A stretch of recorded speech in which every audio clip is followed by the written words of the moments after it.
Hello guys, आज हम exercise 12.1 का थर्ड सम स्टार्ट कर रहे हैं। थर्ड सम स्टेटमेंट है फैक्टराइज।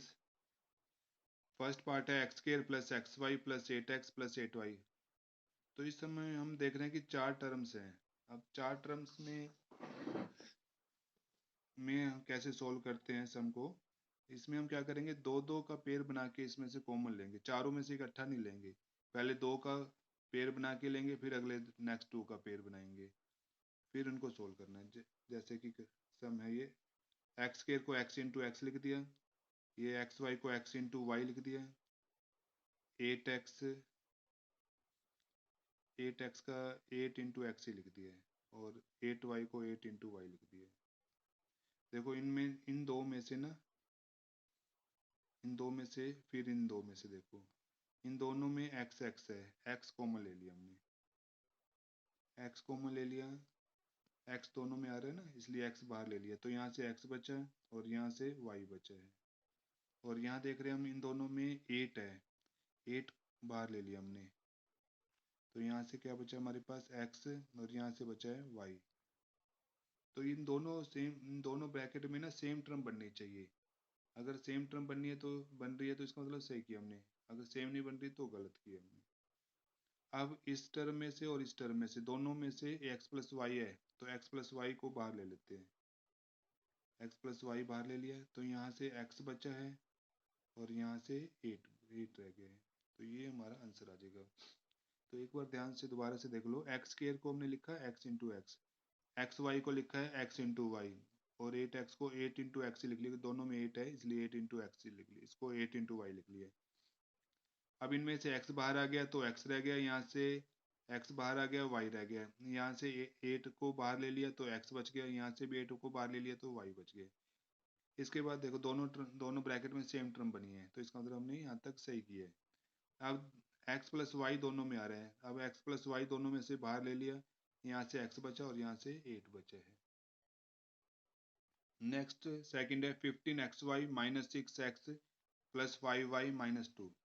15 के फैक्टर करोगे 3 इंटू 5, और एक्स वाई के एक्स इंटू वाई, माइनस 6 के 2 इंटू थ्री, टू थ्री या 6 और इंटू में एक्स, प्लस 5 इंटू वाई और माइनस 2। तो पहले दो में से कॉमन ले लो, इनमें से और फिर इन दो में से। तो इन दो में से देखो, एक तो थ्री दोनों में है और एक एक्स दोनों में है, तो थ्री एक्स कॉमन ले लेते हैं,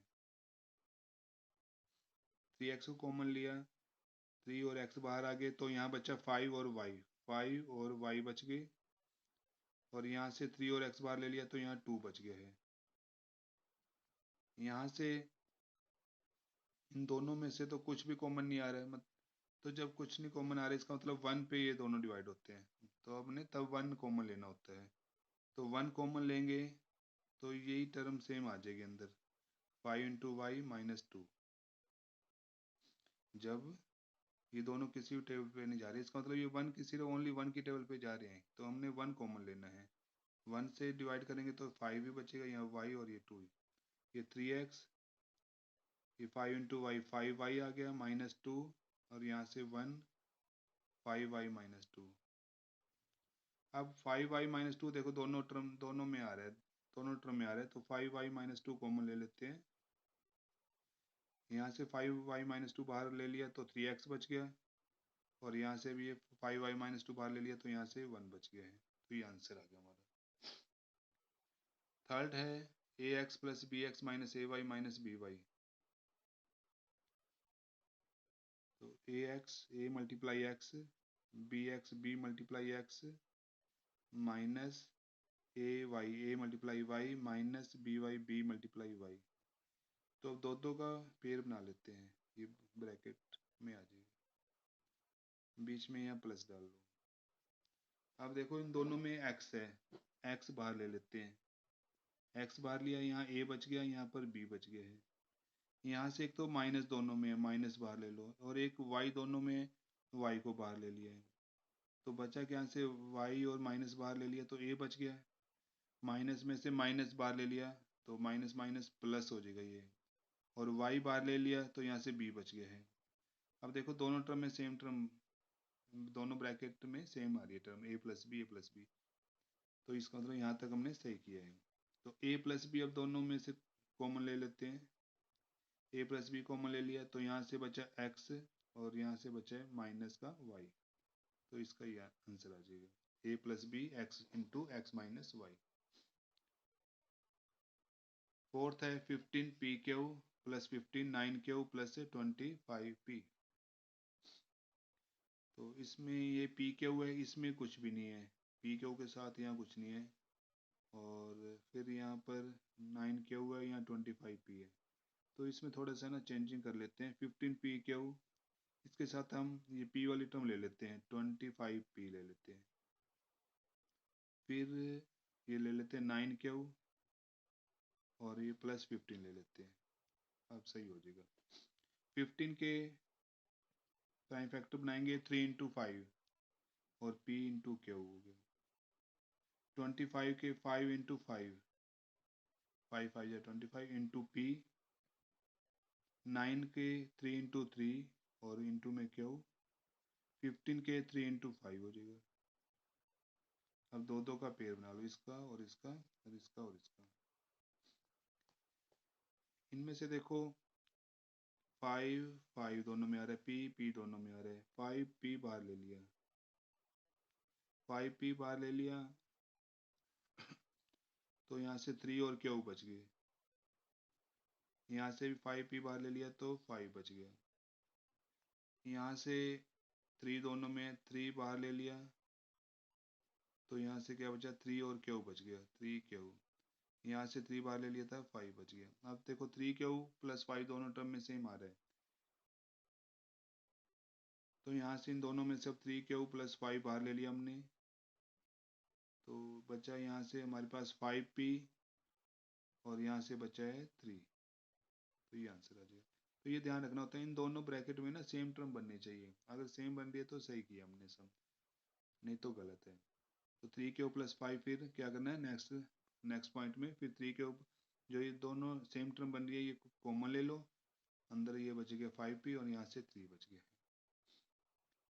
नेक्स्ट फिफ्थ है z - 7xy और माइनस xyz। ये तो एज इट इज ही रहने दो, z - 7xy को 7 into x into y minus x into y into z, इन दो में से फिर इन दो में से। देखो ये दोनों किसी टेबल पे जाते हैं, सिर्फ 1 की टेबल पे जाते हैं ये, तो 1 कॉमन लेना है, 1 कॉमन लेंगे मतलब 1 से डिवाइड करेंगे तो एज इट इज यही रह जाएगा, z माइनस 7 ही रह जाएगा। और यहाँ से एक तो x दोनों में और एक y दोनों में, x और y बाहर ले लेते हैं, x और y बाहर ले लिया, यहाँ से बचा 7 माइनस यहाँ से बचा है z। अब देखो दोनों ब्रैकेट में देखो, यहाँ तो z माइनस 7 है, यहाँ 7 माइनस z है, मतलब देखो साइन दोनों के अलग है, यहाँ z प्लस का है तो यहाँ z माइनस का है, यहाँ 7 माइनस का है तो यहाँ 7 प्लस का है, तो इसका मतलब माइनस और कॉमन लेना था हमने इसमें से। अगर माइनस और कॉमन ले लेते तो ये सेम टर्म बनती, तो माइनस कॉमन ले लेते हैं, इसमें से माइनस कॉमन ले लेते हैं, तो ये जो प्लस की टर्म थी ये माइनस की हो जाएगी। हमने क्या किया, इसमें से ना माइनस कॉमन ले लिया है, तो ये जो z माइनस का था ये तो प्लस का हो जाएगा, और जो 7 प्लस का था ये माइनस का हो जाएगा। हमने क्या किया है, इसमें से अंदर वाली टर्म में से ना माइनस कॉमन ले लिया है, तो माइनस कॉमन लेने से ये z प्लस का हो गया और 7 माइनस का हो गया। अब दोनों टर्म देखो सेम बन गई हैं, हमें ये दोनों टर्म सेम बनानी पड़ती हैं, दोनों ब्रैकेट में सेम टर्म होनी चाहिए, तो अब सेम हो गई है। अब दोनों में से z माइनस 7 बाहर ले लेते हैं, z माइनस 7 बाहर ले लिया तो यहाँ से बचा 1 और यहाँ से बचा xy, तो ये हमारा आंसर आ जाएगा। तो गाइज आज हमने 12.1 का थर्ड सम किया है, अगर वीडियो अच्छी लगी हो तो लाइक सब्सक्राइब और शेयर करें। Thank you.